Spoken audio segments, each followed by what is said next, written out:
আজকে mayor magazine presents Pakistani fashion expo. So এখানে একটা ফ্যাশন কিউ হচ্ছে, যেটার কোরিওগ্রাফি হিসেবে আমি করছি অ্যাকচুয়ালি পুরো ফ্যাশন শোটা কোরিওগ্রাফি। এটা আমার সেকেন্ড টাইম ফ্যাশন শো একটা কোরিওগ্রাফ করছি। ফার্স্ট টাইম আমি সাবি মালয়েশিয়ান কসমেটিক ব্র্যান্ড করেছিলাম।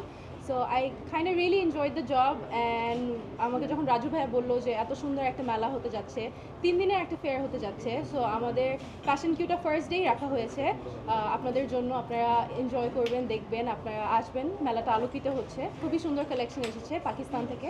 So that's about it. So এই যে কোরিওগ্রাফটা করছেন কেমন লাগছে আসলে?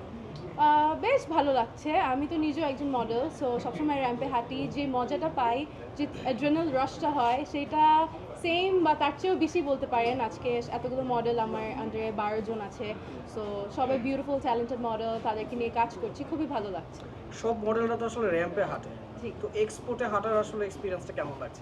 এটা একটা টোটালি ডিফারেন্ট একটা টাইপের কিন্তু একটা ফ্যাশন শো হচ্ছে। ইউজুয়ালি আমরা কি দেখি, একটা স্টেজের মধ্যে পারফরমেন্স হচ্ছে, রানওয়ে মডেলসরা ওয়াক করছে, বাট এটা কমপ্লিটলি ডিফারেন্ট। এটা পুরো ফেয়ারটা জুড়ে আমার মডেলসরা স্টল থেকে হেঁটে নিচে মেলার মধ্যে অডিয়েন্সের সাথে এঙ্গেজমেন্ট করে আমাদের ফ্যাশন কিউটা হচ্ছে। এটা কমপ্লিটলি ডিফারেন্ট একটা, যাতে অডিয়েন্সের সাথে কানেক্ট করতে পারি, এইভাবে একটা থিমে আমরা ফ্যাশন শোটা করছি। ইটস নট দ্য টিপিক্যাল স্টেজের মধ্যে fashion show. So I am happy that আমি একটা ডিফারেন্ট কিছু করতে পারি। কারণ লেগেসি ধরে আমি আগাতে চাই না, আমি নিজের একটা নিজস্ব লেগেসি ক্রিয়েট করতে চাই। সো আমার ইন্সপিরেশন আমি নিজেই আর কি। আচ্ছা, আপনি তো নিজে একজন আসলে মডেল, সো এই হঠাৎ করে কোরিওগ্রাফিতে আসলে কেন আসা? আমি কিন্তু জাস্ট একটা মডেল না, আমি অভিনয়ও করি, আমি উপস্থাপনাও করি, আমি নতুন করে ডিজেইংও শুরু করেছি, আমি কোরিওগ্রাফিও করছি। সো আমার ভালোই লাগছে। দি আদার ডে ইয়েস্টারডে আমি বরিশালে গিয়েছিলাম, ইয়ামাহার একটা শো ছিল, ইয়ামাহার ওটা বাইক লঞ্চিংয়ের জন্য আমি ডিজেইং করেছি।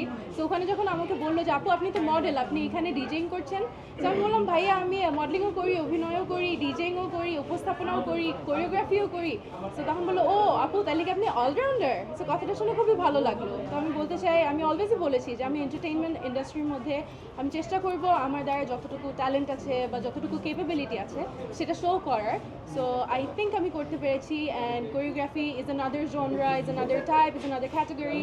সো এটাও স্টার্ট করলাম and I am absolutely enjoying it. Viral হওয়ার জন্য অনেকে বলছে যে ওইখানে যে আসলে উল্টাপাল্টা কাপড় পরেছে, আসলে সেই দোষটাই কি আপনার উপরে পড়েছে? এটা অনেস্টলি বলতে গেলে আমি সেটাই মনে করি যে যারা একটু পাবলিসিটির জন্য, একটু ভাইরাল হওয়ার জন্য একটু মেবি বেশি খোলামেলা কথা বা পোশাক পরে, সেটার জন্যই আর কি অনেকজনই নেগেটিভিটি হয়েছে। কারণ আমরা সবাই জানি সেলিব্রিটি কিন্তু অনেক সেলিব্রিটি ছিল, অ্যান্ড আমরা কিন্তু সবাই সভ্যভাবেই পুরা খেলাধুলা করেছি। জাস্ট মেবি একজন দুইজনের জন্য পুরা জিনিসটা একটু নেগেটিভিটি পাবলিসিটি হয়ে গিয়েছে, বাট ইটস ওকে। আমি পার্সোনালি বিলিভ করি না, but everybody says that negative হোক বা পজিটিভ হোক, পাবলিসিটি ইজ এ গুড।